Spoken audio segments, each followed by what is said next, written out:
नमस्कार दोस्तों।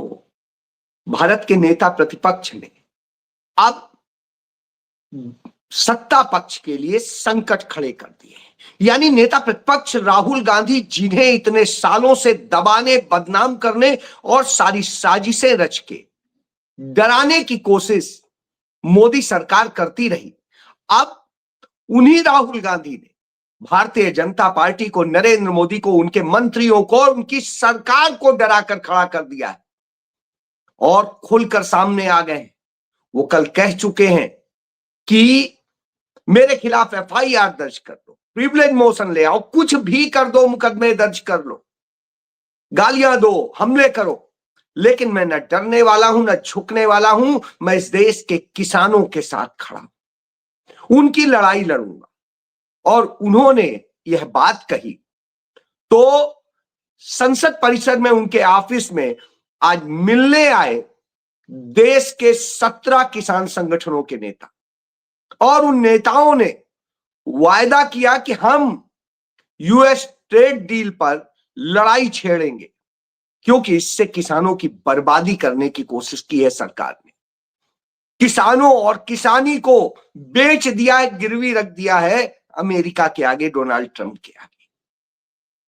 नरेंद्र मोदी का डर क्या है, यह बात संसद में राहुल गांधी बता चुके हैं कि नरेंद्र मोदी का डर है एप्स्टाइन की फाइल, नरेंद्र मोदी का डर है वो अडानी का सारा साम्राज्य, और नरेंद्र मोदी का डर है उनके अपने राज। जी हां, यह सारी बात राहुल गांधी ने कही, क्योंकि 3 मिलियन फाइल्स अभी बंद है। कुछ भारत की फाइलें अभी रोक दी गई, उनमें क्या है वो भी आगे आएगा। बहरहाल अभी तक जो मौजूद है उसमें नरेंद्र मोदी सरकार के लिए बेहद संकट का दौर है। इतने संकट का दौर है कि उन्हें अब समझ में नहीं आ रहा है कि करें क्या। तो वो सेवा तीर्थ का उद्घाटन करते हैं, आलीशान 7 स्टार दफ्तर, जिसमें भारत की सरकार यानी प्रधानमंत्री विराजेंगे। उसका नाम रख दिया सेवा तीर्थ। नागरिक देवो भव, नागरिक देवता। अब जहां नागरिक देवता है, उसी देश में नागरिकों के हितों से समझौता किया जा रहा है, किसानों के हितों से समझौता किया जा रहा है। इस देश के नागरिकों के जो छोटे छोटे बच्चे हैं, जो आने वाले वक्त में रोजगार मांगेंगे, दूसरी और चीजें मांगेंगे, सम्मान मांगेंगे, उनके सब को बेचा जा रहा है। जब भारत माता बेची जा रही, तब नेता प्रतिपक्ष राहुल गांधी डट के खड़े हो जाते हैं संसद में और संसद के बाहर। यही वजह थी कि संसद के भीतर कांग्रेस पार्टी और उसके साथी विपक्षी दलों ने जमकर इस बात के लिए शोर किया कि हरदीप पुरी का इस्तीफा लें, नरेंद्र मोदी को हरदीप पुरी का इस्तीफा लेना चाहिए और उनको बर्खास्त करना चाहिए, उनको हटा करके इस मामले की जांच होनी चाहिए कि हरदीप पुरी आखिर कर क्या रहे थे जब वो सरकार का पार्ट नहीं थे। खुद उन्होंने स्वीकारा है, जब वो सरकार का हिस्सा नहीं थे, डिजिटल इंडिया चालू नहीं हुआ था, योजना उसके 7 महीने बाद चालू हुई, तब वो उसकी एप्स्टीन से क्या अनुमति ले रहे थे, क्या समझ रहे थे, क्या गणित था। और उसके 7 महीने बाद वही योजना आई, यानी सरकारी योजना लीक की गई। कैसे आई? हरदीप पुरी के पास। और हरदीप पुरी ने एप्स्टीन से किस हैसियत से बात की। इसके बाद में लगातार ऐसे तमाम राज आ रहे हैं कि हरदीप पुरी उससे कहते हैं कि हम फन करेंगे तुम्हारे उसमें आइलैंड पे। फन क्या होता है? मस्ती। तो क्या मस्ती वहां करनी थी? कौन सी किताब देने आप जा रहे थे? और इसके बाद में बहुत सारे राज उनमें समझ में आ जाते हैं। ये डिकोड करेंगे तो बहुत सारी चीजें सामने आती हैं। इसे पवन खेड़ा ने बड़े बेहतर तरीके से बताया, जो कांग्रेस के चेयरमैन है मीडिया सेल के। और उन्होंने वह काम किया जो काम भारत के पत्रकारों को करना चाहिए था, मीडिया को करना चाहिए था। लेकिन इस देश में न गोदी मीडिया करेगा न दूसरा मीडिया करेगा। आज यह स्थिति हो गई है, सब बिके हुए दिखाई देते हैं। जब बिके हुए दिखाई देते हैं, ऐसे में सच पर बात करना बनता है। मैं बीमार था, इच्छा नहीं थी कि मैं करूं, आप देख रहे हैं बार बार खांसी आ जाती। बावजूद इसके मैंने कहा यदि इस समय चूके तो आप सोचेंगे शायद मैं बैठ गया, मैं भी बिक गया। नहीं, मैं बिकता नहीं। मुझे खरीदने की औकात किसी में नहीं। मैं भूखे मर जाना पसंद करूंगा, बिकना पसंद नहीं करूंगा। तो स्वाभाविक सी बात है, मुझे लगा बोलना चाहिए। जो लोग मुझे प्यार करते हैं वो सुनना चाहते हैं कि मैं इस पर क्या कह रहा हूं। मैं इस पर लगातार सत्य से वाकिफ हूं।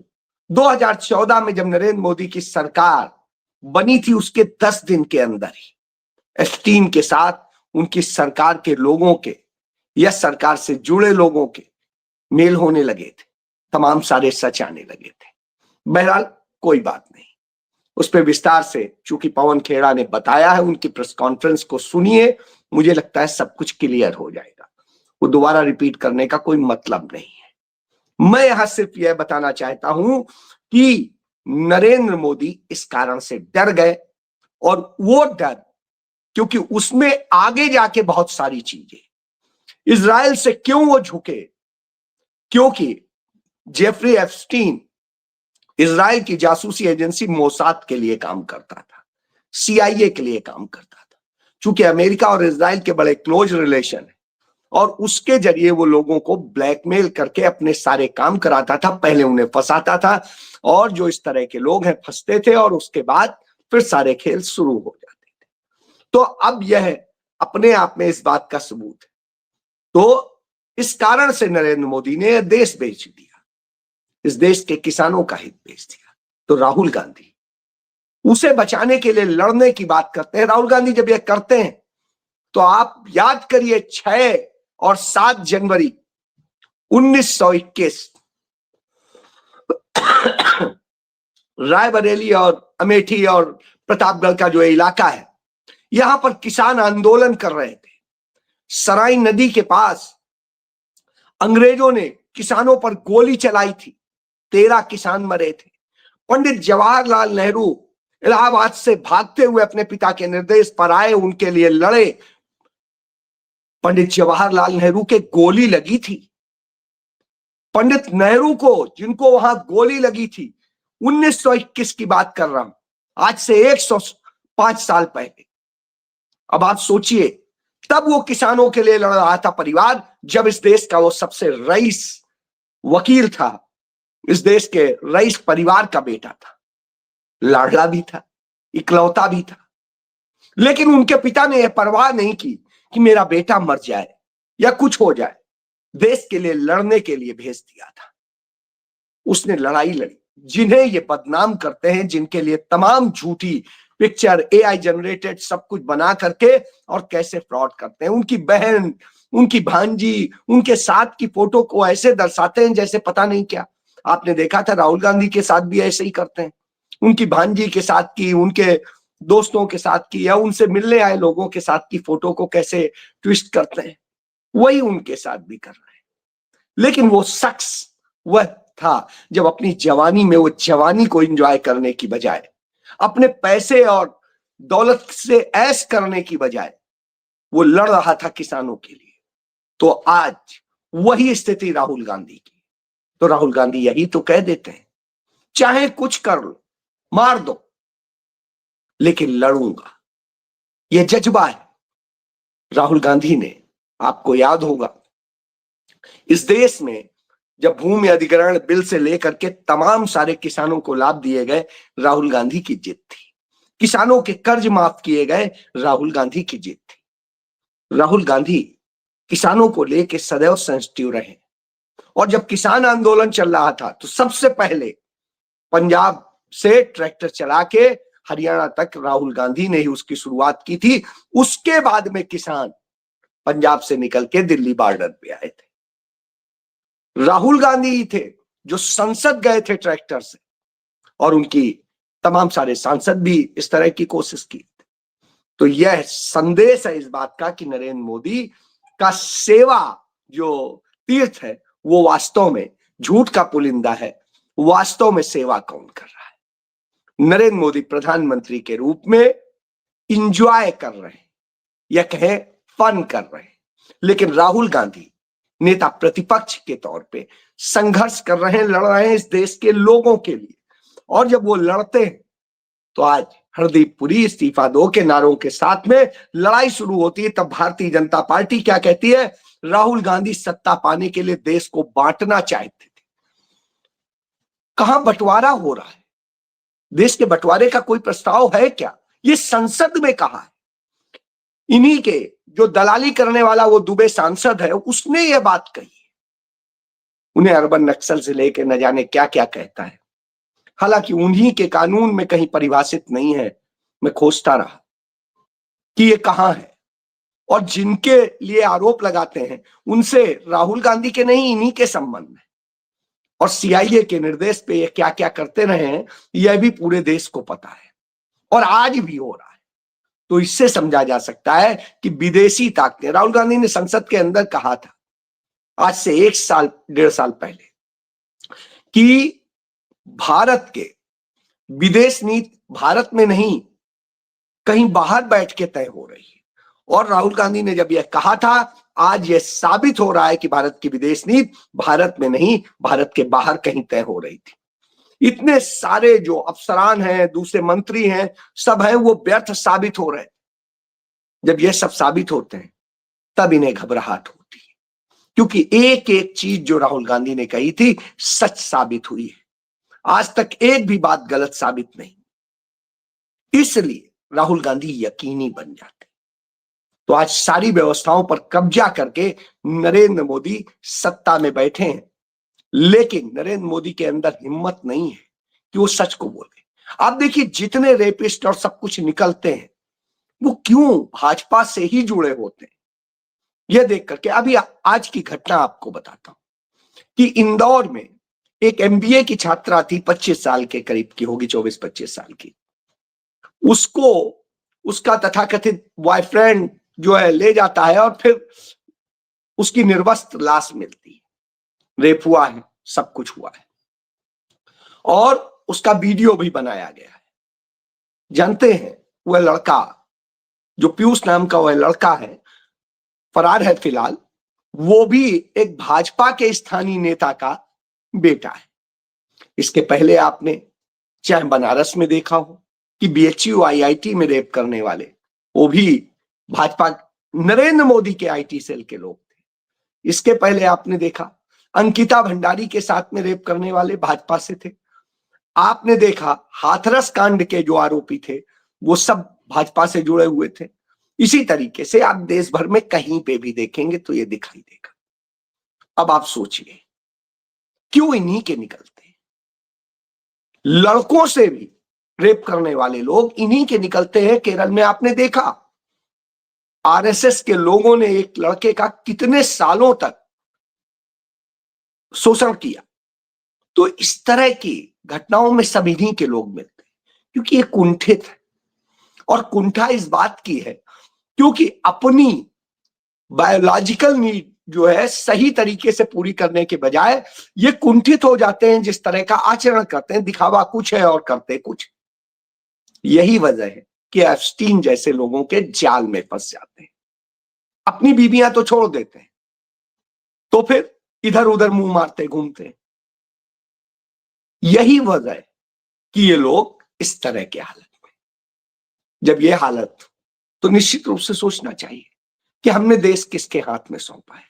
यदि ऐसे लोगों के हाथ में होगा तो निश्चित रूप से परेशानी होगी। यही वजह है कि कांग्रेस पार्टी इस देश के करीब करीब 1 दर्जन राज्यों में सड़क पर लड़ाई लड़ रही है जहां उसकी सीधी टक्कर है।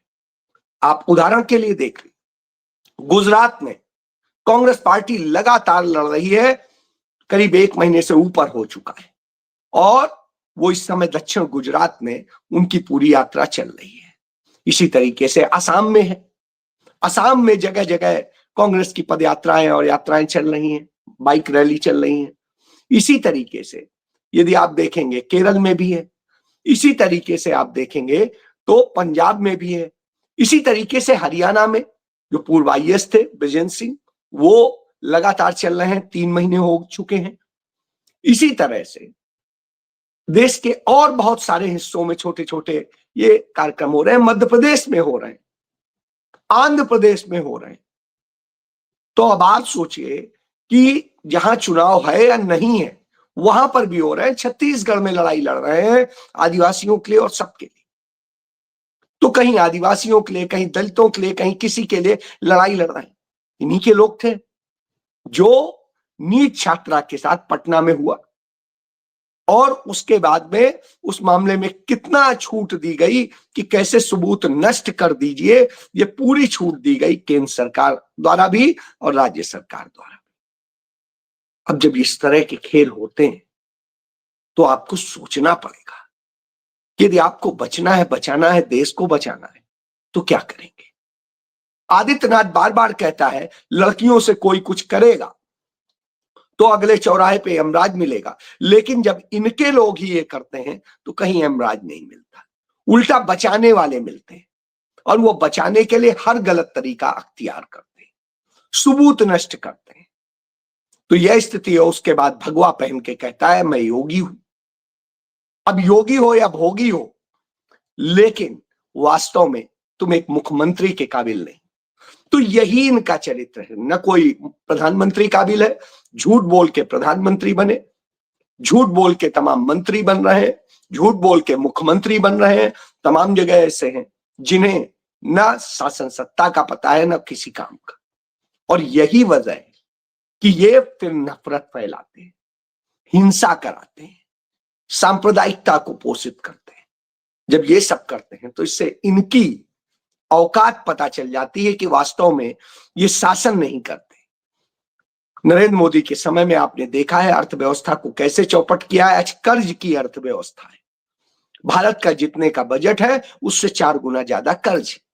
इसी तरीके से उत्तर प्रदेश में जितने का बजट है उससे ज्यादा का कर्ज होने जा रहा है।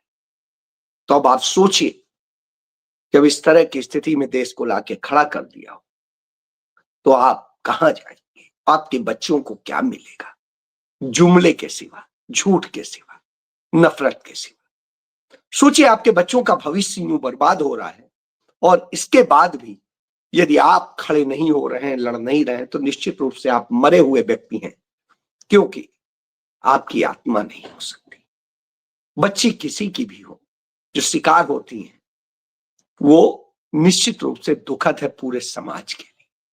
इसीलिए ऐसे अपराध समाज के प्रति अपराध माने गए। सोचिए। जय